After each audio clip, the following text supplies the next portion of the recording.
Sup you beautiful people. Hope you've had a fantastic day. Welcome back to another new episode of What If Naruto Was Hela's Vanguard. After being sealed alongside Hela by Odin, he's now free.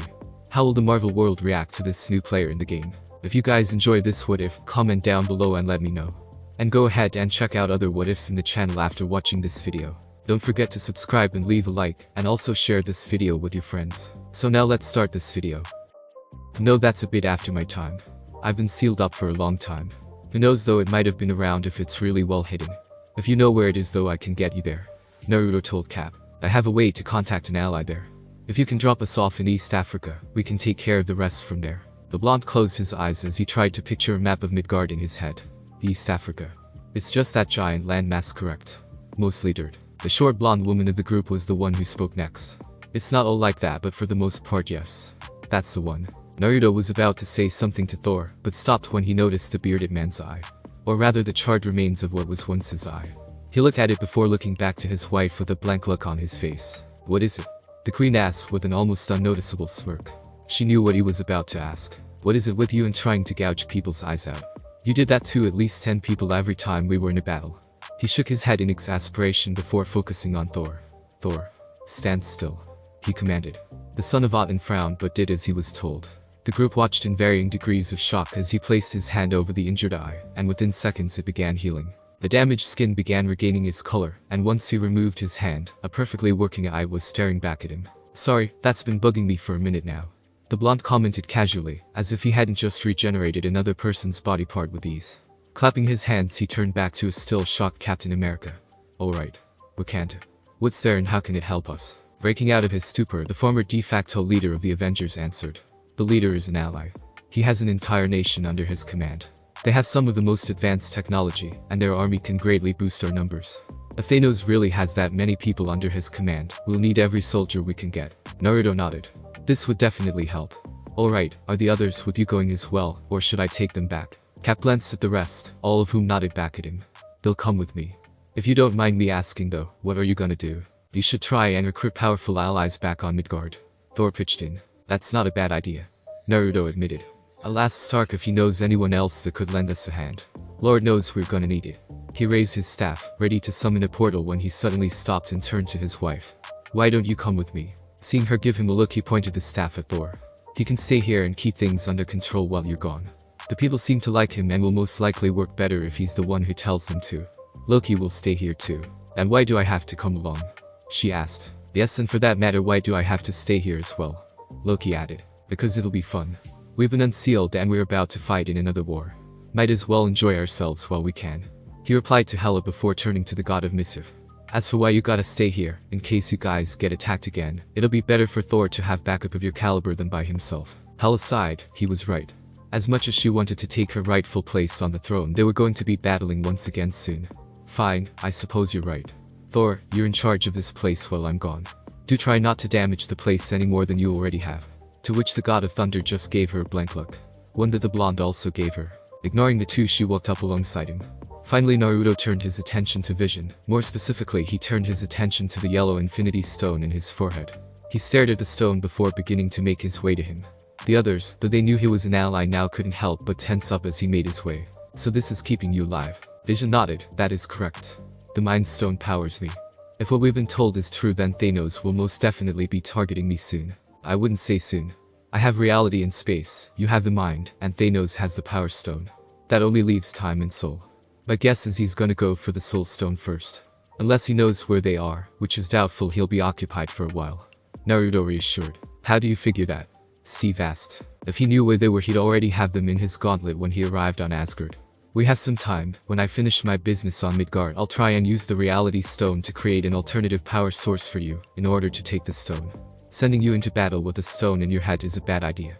With this piece said, he tapped the staff on the ground, willing the dark blue portal to open. Captain America and his team walked through after a quick reassurance from Thor, followed by the blonde and the queen. The group reappeared in what seemed to be the wilderness. Contrary to what the blonde thought, they were surrounded by bodies of water and grass. Did I get it right? Naruto asked Steve as he looked around. I think you're a little off. The blonde woman, Natasha, said as she pointed to the surface of one of the bodies of water. I see a hippo's head. Well, it's probably a whole hippo, just that the rest of it is under the water. Steve replied, amused at the looks he got from his friends. He teleported us to the Okavango Delta in Botswana. Natasha continued. But is this Africa? Naruto asked. Well, yes, it's Africa, just not East Africa. We're a little south. It's fine though, I can contact him from here. Cap replied as he went in for a handshake with their new ally. Do you have a way we can communicate with you? The blonde returned the handshake but shook his head. Not really, I just teleport to whoever I need. We'll get something for you to get in touch with us from Wakanda. Sounds good. Just let off a small amount of power from the stone, and I'll be able to sense it and come to you should you need me.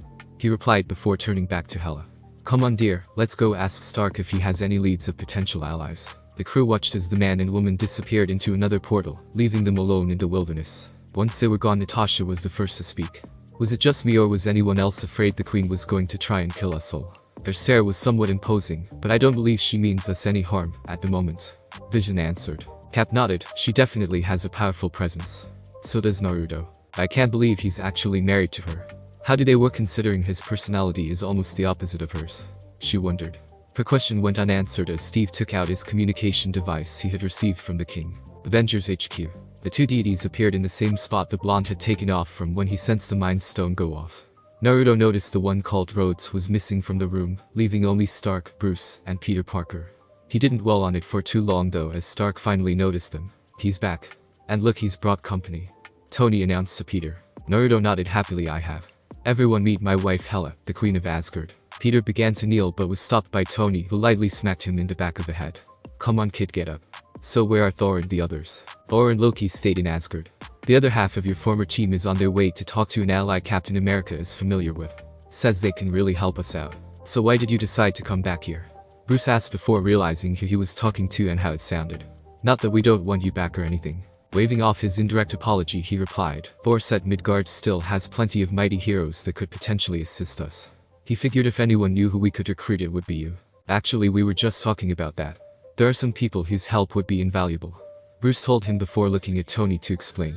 Hela, who'd been amusing herself by staring at Peter until he looked away in discomfort, clapped her hand twice. Well, who are these people you know of? Tony walked over to another part of the room and began pouring himself a drink. He pulled a device out of his pocket and placed it on the small bar face up. Soon a blue light shot up before an image appeared in midair. The hologram showed the image of an older-looking bald man. Two of the people appeared next to the man before Tony began speaking. Dr. Charles Xavier possesses powerful telepathic powers. He founded an institution dedicated to helping young people with supernatural abilities control their powers. Something to note is that they refer to people with powers as mutants. He explained, taking down the image of the man. Next he pointed to the woman. Aurora Monroe. One of his most trusted friends and a member of the team he created known as the X-Men. She has the ability to control weather patterns to a frightening degree. Hence her alias, Storm. Like Xavier, her picture was also taken down, leaving only one person left. Finally we have Logan. He trailed off trying to think. Well, he has a lot of abilities actually. It'd be a bore to go over all of them. He took a sip of his drink and then continued, if you can convince Dr. Xavier to help us out, we'll have a greater chance of survival, considering how many more superpowered people he knows. Naruto rubbed his chin in thought, taking in all the information he'd been given. Where can I find this doctor? Westchester County, New York.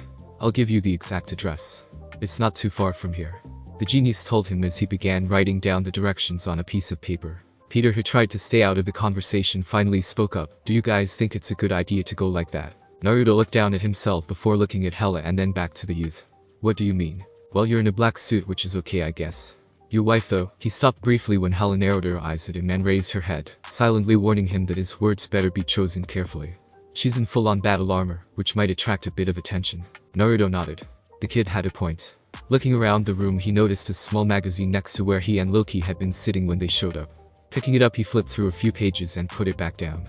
He tapped his staff on the ground lightly, the reality stone glowing a bright red indicating it's being activated. His clothes began to change into a similar outfit as a man he'd seen on a page. He now wore black jeans, and a dark blue pullover hoodie with a white logo that read Nike on it. He didn't know what a Nike was, but it looked alright. Similar to him, Hela's clothes had also changed from her black and green battle armor into skin-tight black jeans, with a dark green zip-up hoodie that she filled in quite nicely. There we go. Naruto said, happy with his work. He walked over to Tony and grabbed a piece of paper with the address on it. We'll be back once we have them on board. With that, the two disappeared into the void the space stone created. I don't think Naruto knows how to tell directions on Earth. So where exactly did he just teleport them to? Bruce asked, concern lacing into his voice. Both he and Peter turned to Tony, who just stared back at them and shrugged. I'm sure they'll be fine. All they have to do is find Dr. Xavier, explain the situation and job done. Trust me, they can't mess this up. Both Bruce and Peter glanced at each other, and their faces showed the same expression. Doubt. Do you know where we are? Hela asked a little louder than normal. It can't be too far from here and it's a mansion. There's probably people flying around it and wetting it. We'll find it easily. For now let's just enjoy the sights. He replied just as loud. Why were they speaking with louder than normal voices? It has something to do with where they appeared when they stepped out of the portal. Where did they appear? On the freeway. Luckily it was one of those times where it was relatively empty, at least on their side. The other side had cars blasting through it creating a lot of noise.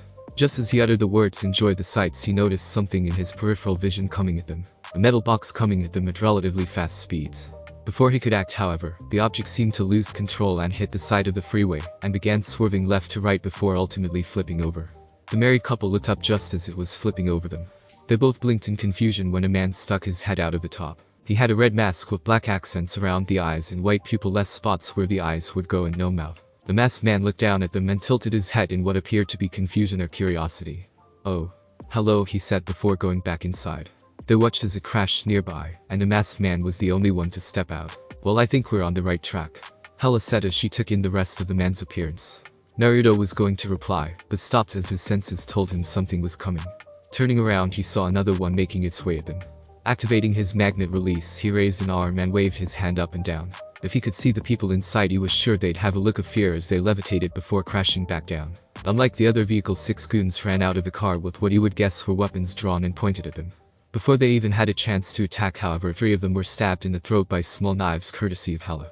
The remaining 3 watched in shock as their cohorts were dropped without trouble. Shaking out of it they began firing only to have their eyes widen, as their bullets stopped in mid-air before dropping uselessly on the ground. They weren't given the chance to attack again however, as a red blur flew over them, landing behind the soon-to-be dead goons. The masked man made quick work decapitating one, while simultaneously stabbing another in the stomach. Pulling the blade out he flung it with impressive accuracy in between the last man's eyes. The man in black and red wiped the blood off of his blade on the shirt of the now deceased man, and made his way over to the pair. Hey there. You guys are new, I don't think you're supposed to be in this movie, are you? He asked. The blonde walked up. Hey. I'm Naruto and this is Hela. As for your question, I'm not really sure what you're talking about. Anyways, you wouldn't happen to know where I can find Charles Xavier, do you? McAvoy stirred. These timelines get really confusing. Naruto glanced at Hela who shrugged. Sir. You know where he is. It turned out to be the right answer as the man nodded. Yeah, I know where to find him. He's over at that giant mansion of his. I was worried he sent you guys to try and get me to join his little team. I keep telling that giant if I ever decide to become a crime-fighting shit swizzler who rooms with a bunch of other little whiners at Neverland Mansion with some creepy, old, bald, Heaven's Gate-looking motherfucker, I'll send them a friend request. The man ranted. Oh, you can call me Ryan, I mean Deadpool. Naruto was about to nod at the introduction when he sensed something was a bit off with the man. Are you injured? Deadpool nodded. Yup, I'm all sorts of fucked up underneath this costume. To prove his point he removed his mask which revealed to them the badly burned face of the man. Yeah, I got fucked up by some assholes. I got healing abilities but can't heal from this. Fucked up, right? Naruto nodded, taking in the appearance. Hold still. Deadpool didn't get to ask why as Naruto put his palm on the man's forehead and all became clear. The burned skin began changing, smoothing out to match everyone else's. The man's hair began growing back instantly, which in Hela's opinion was rather disgusting to see. Within 10 seconds the man looked like he had a while back. Naruto walked over to the wreckage and picked up a piece of the broken mirror from the vehicle, and threw it to Deadpool who caught it easily. After taking a moment to observe himself he turned back to the blonde and said the only thing on his mind. You fucking Jesus, aren't you? Thank you, I understand all of you wish to be saved, but we really must get going. Deadpool apologized while holding stacks of money that had been handed to him. The man put his hand on Naruto's back, and lightly pushed him in a different direction, and by extension Hela as well. Here's a cut by the way. The red costumed man told him, handing him a large stack of green bills. Naruto held the paper up to eye level and took in every detail of what he figured was their currency. Seeing as all of them were basically the same he folded them in half and stuffed them into one of his pockets. This pattern had repeated several times over the past half hour now. The man would tell people if they'd heard about their Lord and Savior Jesus Christ. Deadpool would then ask Naruto to do something trivial like changing one substance to another, which usually resulted with crowds of people crying hysterically. Why do you continue to use the reality stone to turn water into alcohol? Hela asked. The people will cry every time and then crowd around us like animals, she said with distaste. Besides, it only seems to egg him on more. The two were following closely behind him as he led them down the streets of the city, only half paying attention to whatever he was rambling on about at the moment. Naruto wasn't too interested in whatever this timeline he kept going on about was. No, he was more curious as to how Deadpool came to be. From what he picked up from the man's stories, there were people who were born with supernatural abilities. That wasn't too big of a surprise. He was from a place where people could bend the elements to their wills, distort reality to a degree, and resurrect the dead. What was surprising was that not everyone was viewed the same way because of it. The people here were referred to as mutants, a subclass of humans that even had slightly different DNA. In their DNA they had what was known as a mutant gene that granted them a supernatural ability. It seemed that Deadpool had been injected with a serum that was supposed to activate a dormant mutant gene, and it worked. A little too well. He suffered from a form of cancer, and his newfound healing factor made both his normal cells and cancer cells unable to die, which resulted in his former appearance. Luckily for the man, it wasn't anything he couldn't fix. And even now they continue to bug me to join. Mostly the big guy, but they all fall under the same umbrella. Deadpool finished his latest story. Both Naruto and Hela glanced over to the man who, despite being healed, still wore the mask over his head. Maybe it was a hidden identity type thing. Hela's annoyed look returned in full force, which didn't seem to faze the man at all. He loves hearing himself speak, doesn't he? It's clear he's not all that there. Seriously, in the small time that they'd been together, he hadn't stopped talking. It was tolerable the first minute they met, but the moment Naruto used what Deadpool had dubbed a Jesus miracle, he pestered them to no end. He inquired about their other abilities like a child who just discovered something new. Can you walk on water? Can you turn water into wine? Etc. etc. It didn't help that the answers to most of his questions were yes. Without unwrapping her arm from his, she spoke again. You just had to humor him, didn't you? Naruto chuckled. He knew his wife was quick to annoy, having been on the receiving side of her snarky comments and attitude multiple times over the years. I like him, he's funny. Having been sealed away for so long, it's a breath of fresh air. The closest thing I've had to amuse me since we were freed is your brother Loki, he said, referring to them messing with Thor when they went to speak to Tony Stark. Ella raised an eyebrow at his statement. So you're saying our time together after being freed wasn't to your liking? That was pleasurable. I hadn't been able to make love to my wife in a long time, so believe me, I loved every minute of it. I mean it more in the sense of being amused by something. I know what you meant. I can see how the two of you would get along. She responded with a rare smile as she stared up at him for a moment. Not at the thought of Loki, mind you. No, his way of speaking reminded her a bit too much of Odin for her liking. The thoughts of their time together on Asgard before everything went down entered her mind. From the moment she met him, he was always looking for ways to amuse himself, whether it be hijinks with the others or making remarks that only he found funny. Even she found herself amused at times before battles when he would say something completely nonchalantly in a tense room. She'd never admit it out loud, but she knew that even if he weren't as powerful as he is, she'd have still allowed him to get close, and most likely married him. Her improving mood was ruined when she noticed the masked man staring at her. Even though the mask had no mouth, she could just tell he was smiling like an idiot under that mask. Great, he caught her making eyes at her husband. Insect. She called out, referring to Deadpool. How much longer until we arrive? We're just a few minutes away. Don't worry, you won't miss him. He's probably expecting you anyway. Deadpool replied. How do you figure that? Naruto asked curiously. The man shrugged and continued his strides. He seems to know a lot. I'd say it's a safe bet to say the Colossus told him though. He's one of the X-Men I was telling you about. Damn. Should have probably paid more attention to his ramblings. Sorry, but who's Colossus? He asked. Deadpool waved a hand in a dismissive manner at the question. He's a member of the X-Men, the group that Charles Xavier created. You'll meet him soon. Fortunately, at least for Hela, the rest of the trip to their destination was quiet for the most part. The man had finally ceased his random stories and was finally being useful. After a few more minutes of silence, they finally stepped foot onto a large property. They walked down a large driveway that led to a beautiful fountain directly in front of the doors to the entrance. We're here. Talk about over the top, right? Deadpool said, looking at the large home that doubled as his school. Naruto and Hela weren't as impressed. Compared to Asgard where things were literally lined in gold, this was actually underwhelming. Their own home that they'd been gifted by Odin after their marriage was almost like a palace. Golden fountains, precious metals lining the walls and floor, and more space than they'd ever occupy. Still, for a human home it wasn't too bad, they supposed. Just a heads up, I won't be joining you from here. I have a couple things I need to take care of. Deadpool informed them. No matter. Hela responded quickly. Naruto gave her a brief look that she knew to mean behave. The woman rolled her eyes but complied and didn't say anything after that. Take care of your business. Thank you for bringing us here. Naruto thanked the man. Deadpool gave a salute and quickly turned around preparing to leave. I'm sure I'll be seeing you guys again real soon, you wouldn't be here otherwise. Naruto nodded once again and watched the man depart. Looking over to his wife, he motioned her to follow him and walked up to the door.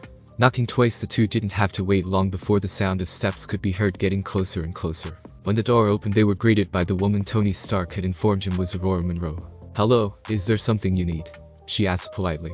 Though she tried to be discreet, neither Naruto or Hela missed the way her eyes gave them a once-over, almost as if discerning whether they were a threat or not. Hello Ms. Monroe.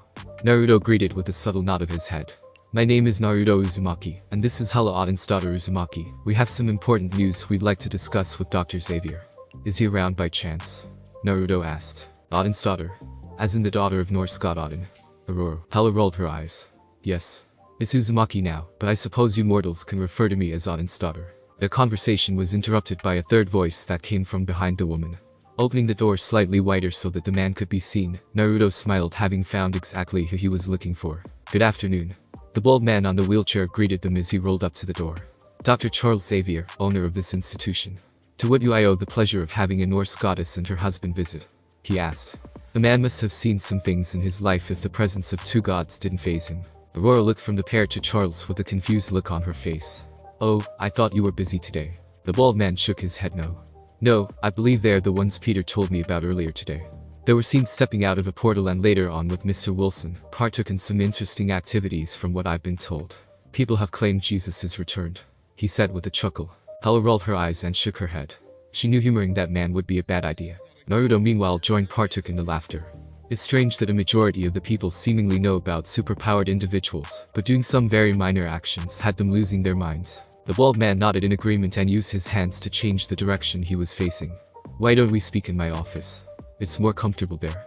Aurora, would you like to join us? Having known the man as long as she did, knew he was asking her to be there. She nodded and tagged along quietly, listening intently as Charles and Naruto held conversation about the school and the interior design. As they made their way down the halls, they caught the attention of a group of students that happened to be walking in the opposite direction. There were 3 of them and they couldn't help but glance at the 2 newcomers. Students? Naruto asked. The wheelchair-bound man nodded. Correct. Seeing as we have their attention, I'll introduce them. The first was a man wearing all black with some red-tinted glasses. He was relatively tall but not very imposing. The next was a woman with brown and white hair. She was just a bit shorter than Hela, but had a great figure.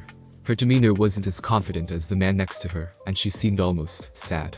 Naruto noticed how she did her best to stay far enough away that her hand wouldn't even brush up against anyone's. Usually it happened by mistake, but for her to consciously be avoiding it, something wasn't right. Next to her was another woman, this one slightly taller than the last with red hair and an equally great figure. She stood tall and exuded confidence the way the man did. She was staring at the 2 of them with curiosity in her eyes, but also a mix of suspicion. Scott, Anna, Jean. I'd like you to meet Mr. and Mrs. Uzumaki, Charles said. Naruto walked forward and took Scott's hand. The man shook his hand and looked him in the eyes and nodded. A pleasure, Scott said, to which he replied likewise. Jean moved over and went next, something that again didn't go unnoticed by either of the 2. When they finally got to Anna, Naruto knew he was right on the money. She didn't extend her hand. You're afraid of physical contact, Naruto stated, shocking the others except Hela. If I had to take a guess, I'd say it has something to do with this mutant gene you were probably born with. You don't have to worry, I promise no matter what you do nothing will happen to me, he added. Charles Xavier thought back to what he'd been told by Colossus, and wondered how it could be that he wasn't a mutant. Had the man been lied to? No, that wasn't like Peter. He said they appeared from a portal, meaning they must have some sort of power. Xavier wasn't the only one mentally trying to figure things out. Jean Grey was now staring at the blonde with suspicion clear on her face. The man didn't know what he was in for. He was promising that he'd be okay, even though he didn't know the first thing about Rogue's powers. Without a second thought, she activated her own powers and attempted to read the man's mind. That was a mistake she'd soon regret. Her vision went black, and she soon found herself in a completely different room. The young woman took in her surroundings, trying to find out where she'd been teleported to. Was this the blonde man's doing? If so, how had he attacked before anyone realized it? To add to the danger she was feeling, her powers didn't seem to be working either. Just what the hell had he done? Now on high alert in case of an attack, she realized that she was actually in a flooded room of some sort. The water went up to her ankles, and she mentally patted herself on the back for wearing boots today. Seeing that there was only one way to go and that there was a speck of light further ahead, she trekked forward. The sound of the water being displaced with each step only served to make her more uneasy. She was confident in her abilities, but here, wherever here was, they weren't working. When she finally made it to the end of the tunnel she was in, her eyes narrowed in suspicion at what she was seeing. There was no wall that indicated a dead end, instead it was nothing but black. The light seemingly being absorbed completely, not letting anything bounce back for her to see. Something's wrong, she thought to herself. She could feel her heart accelerating and her blood pumping faster. Her instincts were yelling, pleading with her to turn around and run, but she found herself unable to move. Sweat rolled down her temple, and she felt like she passed out the moment two large animalistic arms emerged from the darkness. The arms were soon followed by the large face of a snarling fox. The fox's teeth alone were as large as she was, and its red eyes were glowing, staring dangerously at her. Kurama. Finally awake, I see. The fox's attention was drawn behind her, and as much as she wanted to turn around, her body would not let her. Even though she was petrified at the moment, she was still able to discern that the voice belonged to the blonde whose mind she tried to read. Naruto. Who is this woman? Kurama asked, turning his attention back to Jin. The snarl was gone, not that it made it any better, and now it looked at her with a look she knew meant he wanted answers. This would be Jean Grey, Naruto said as he walked past her. Jean was further shocked when the blonde walked up the large fox, jumped, and hugged it at the snout. She wasn't sure if her mind was playing tricks on her, but she was sure she saw the fox's face soften up for a moment before getting serious again. Kurama exhaled strongly through his nose and used one hand to gently grab Naruto by his shirt and pry him off before placing him back on the ground. Is this woman a friend of yours? He asked. Not exactly. Just met her, but it seems she was curious enough about something that she decided to take a peek inside. Not the best idea. He told her almost as if he were scolding a child. Come to think of it, if she's here, then that means we're free, right? I just woke up from that forced slumber Odin put us through, he explained. Naruto smiled at his oldest friend and nodded. We are. He's dead. Where have you been? Naruto asked. You weren't here when I tried to check on you after we were sealed. Kurama placed his clawed hands in front of himself and lay down to be more comfortable before speaking. I've been here all along. When we were sealed, there was some form of barrier between us. I could see you but couldn't hear you. You couldn't see or hear me. Shortly after that I was put to sleep. I only now regained enough power to wake up. Thanks in part to the woman here. Her invasion was the last little kick I needed. Naruto hummed to himself. It wasn't too surprising. Odin was powerful, so he must have had a way to even seal Kurama away. Well, it's good to have you back, Kurama. You have no idea the situation that we're in right now. You tell, Kurama ordered with intrigue. I'll fill you in later. For now, Naruto trailed off, turning to the red-headed woman. Want to tell me what you're doing here? Though it sounded like a question, the woman knew it wasn't. Swallowing the lump she felt in her throat, Jean spoke. You claimed not to be a mutant and wanted to touch Anna. I had to make sure you weren't up to anything. Trying to protect one of your friends. I can respect that. Naruto complimented. You should be more careful about whose minds you invade though. You never know what they have in there. As you found out. He added, pointing towards the large fox. You don't need to worry though. Trust me when I say nothing will happen to me or her. Jean didn't get a chance to question him further, as his hand placed itself on her head and pushed. Inhaling deeply, Jean found herself back in the mansion. Glancing around, she noticed everyone was still in the same place they'd been when she'd left. It was almost as if no time had passed at all. I think you can take his word, Anna. Charles commented. The woman looked to the bald man and got a look of reassurance, then hesitantly placed her hand in his. She clenched her teeth, ready for the influx of information to rush her, only for none of that to happen. Their hands clasped and Naruto looked at the woman with a knowing smile. See? That wasn't so bad, was it? Naruto asked. The woman looked up at him with an amazed look and placed her other hand atop his. She slowly rubbed the back of his hand with hers, seemingly in a trance. Hela looked at their hands and back to the woman. Just as she took a step forward, the tension was cleared by Roar, who coughed into her fist. Well, now that introductions are over, we can continue. Don't you agree, Charles? She asked. Naruto removed his hand, only slightly uncomfortable by the caressing his hand had been given, and took a step back. Of course. If you two would follow me. Wait. Can we talk later? The woman with the brown and white colored hair asked loudly as they were walking away. Unfortunately for her, the blonde didn't get a chance to respond as his wife beat him to the punch. Hela looped her arm around his and gave her a cold stare. We won't be here long. You don't say something like that in front of his wife. They heard Scott say in a hushed tone.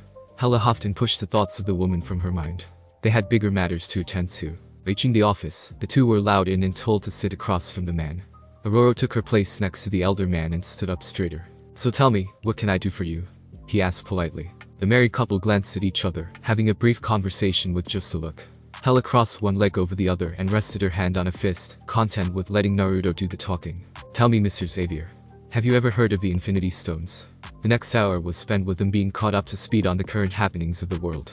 The Infinity Stones, Thanos' plan, and the destruction that would soon happen if he were to collect all 6. Charles and Aurora looked deeply worried by what they'd just heard. Aurora mostly thought about the students, while Charles was more focused on the world repercussions it could have. This is a dire situation. You said Thanos already possesses one of the stones. The bald man asked. Naruto nodded. So there are 5 left to be found. That gives us time to prepare. I have no doubt that despite our differences in views, even he would agree that this is worth uniting for. Aurora looked slightly shocked at his words. You're planning to ask Eric for help? She asked. What if he goes looking for the stones himself? Won't do him much good. Without a suitable medium to channel the power through, they're useless. Also, there's only 2 stones we need to worry about at the moment, Naruto said as he stood up. Extending an arm, he revealed his staff, and the 2 X-Men's eyes were drawn to the glowing blue and red stones embedded near the top. We already have the Space and Reality Stone. I know where the Mind Stone is, and Thanos has the Power Stone. All that's left unaccounted for is the Time Stone and the Soul Stone. Hela continued. Thanos already sent minions to try to collect the Mind Stone and failed. Our guess is he's heading for the Soul Stone first before making a move again. Before I can get another stone, however, I'm going to need a new staff. This one is powerful, but it won't be able to withstand more than the 2 stones it has already. I'll need to deal with that first. Naruto finished. I see. Charles muttered to himself. I will see what I can do about gathering some powerful allies. I'll make a few calls tonight. If you would excuse me, you've given me a lot to think about. The 3 occupants in the room watched the man roll his way out of the room with a pensive look on his face. Naruto waited until the door was closed to speak up once more. I think he took that rather well. Hela shook her head. Possibly. Better than I thought he would. Now that our work here is done, however, we should go. Naruto agreed and tapped the staff on the ground, forcing the Space Stone to generate a blue and black portal just behind their chairs. You tell the young lady that we won't be able to talk today, Naruto said to Aurora before stepping in. Hela did no such thing and walked through without so much as a look back. Aurora let out a breath and sat down. How had today gone from team training problems to potential end of the world problems? Sanctum Sanctorum. Is something the matter? Someone asked. Yes. Odin's daughter and son-in-law are on Earth at the moment, another man said. I know what you're thinking. Don't confront them just yet, let's see what's going on first. In the meantime, I have a few things to do. An orange circle appeared in thin air, showing snowy mountaintops, and the man stepped through. Once the portal closed, the remaining man let a small smile appear on his face. Alright, let's see what they're here for. Thanks for listening. I do hope you enjoyed. If you want the next part of this video, like, subscribe and comment down below, and turn on the bell notification. And also check out other videos that I have created and enjoy. See you in the next video. Peace.